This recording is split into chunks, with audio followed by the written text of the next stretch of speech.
car to charge her phone, and we were talking about just random stuff, and then it's kind of hard to remember.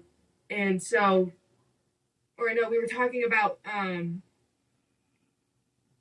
texting her mom and her charging her phone and stuff, and just about the party in general. And then have to have the truth to have a good memory. If you tell the truth, you don't have to have a good memory.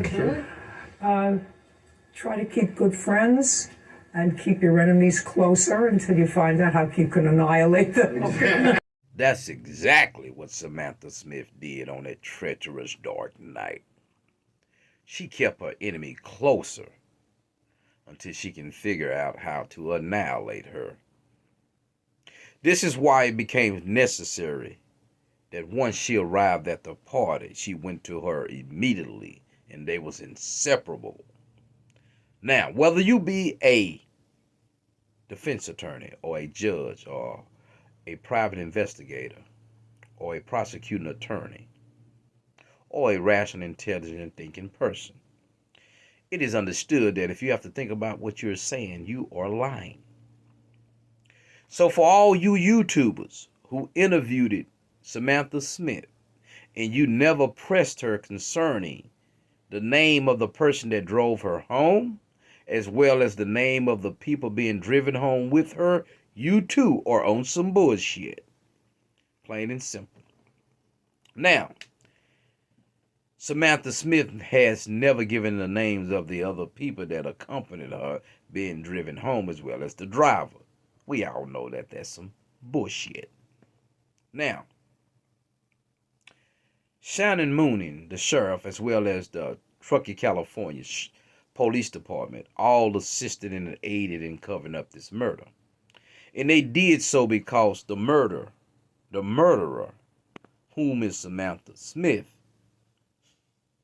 and who's responsible for Kiely's Rodni death, gave incriminating statements that would have been direct, concrete evidence that could be used in a civil and criminal trial. So they set out to sweep it under the rug, and here's how they did it. Want to stress that we have absolutely no interest in prosecuting or arresting anybody who showed up to that party Friday evening, whether it be for underage drinking or any type of drug use. We're just interested in finding Kiely. Finding Kiely is our top priority.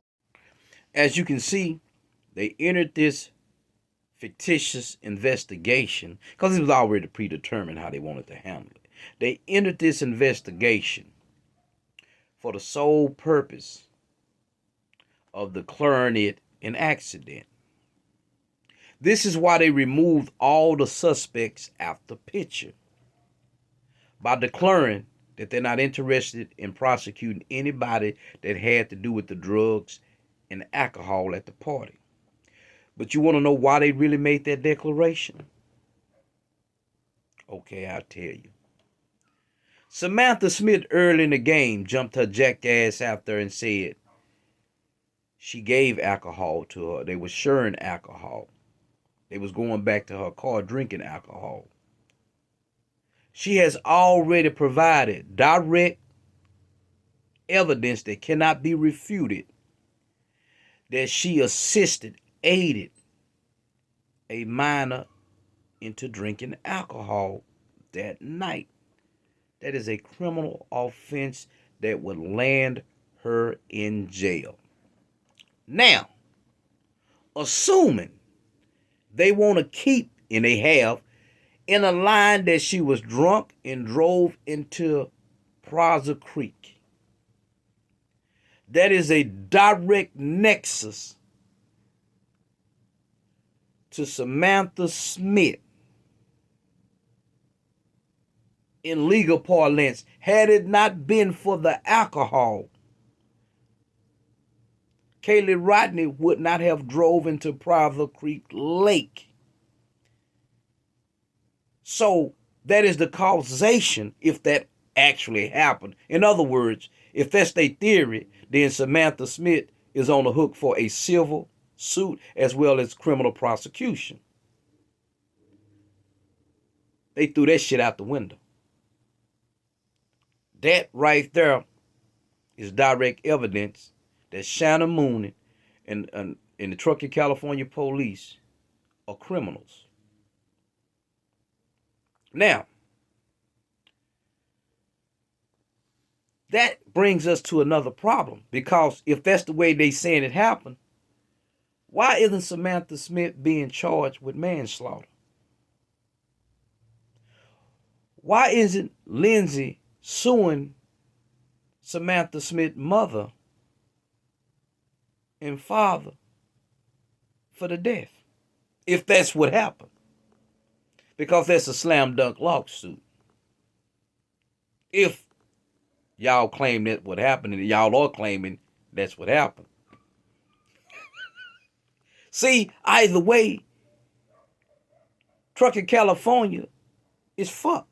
Because if you're saying that she was drunk and drove herself into the lake, well, we already know the toxicology report says she wasn't already drunk, so that shit don't fit anyway. But since that's what they saying, Lindsay got a slam dunk lawsuit. But the toxicology report creates a problem now, because all the friends who was saying that she was so drunk, saying she was gonna get fucked up, we know that's a lie.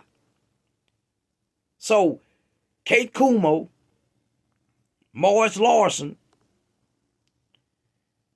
as well as Samantha Smith, we all know that you motherfuckers lying. Yet all you motherfuckers claim, well, not you, Samantha. You stayed a little while, so you say. But Kate Kumo and Morris Larson, they all left the party 10, 15 minutes when they got there. But like I said, if Kiely Rodni was the designated driver, there was no need to stay. But since Samantha made it her business to say that soon as she arrived, she attached herself to Kiely Rodni, this brings me to the question is this. This brings me to the question. You kept her at the party, but why?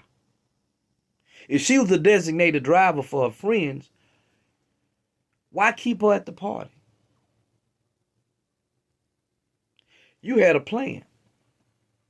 She wasn't going to drive you home. You wasn't even in the picture. But when all her friends left, she had a reason to leave. But somehow you just say, hey, I need you to stay here and drive me home. I'm going to be drinking. Please stay here.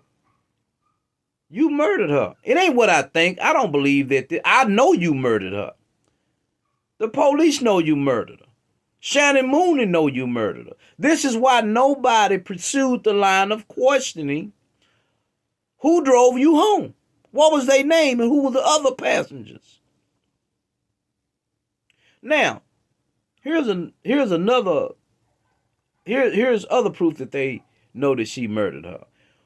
They never showed the picture early in the day who Kiely Rodni was with when she stopped at the convenience store. In my opinion, I believe that it shows that they sold Kiely Rodni and possibly another underage person alcohol. And that would land the owner of the convenience store in jail. See, they don't want to blame nobody. That's their motto, blame nobody. Who has a city mission statement or a town's mission statement saying blame no one? So you basically saying that people can come to Truckee, California, rape, murder, kill, and rob, and y'all don't blame them. That's what you're saying. Because that's what you did in this situation. You don't want to blame anybody.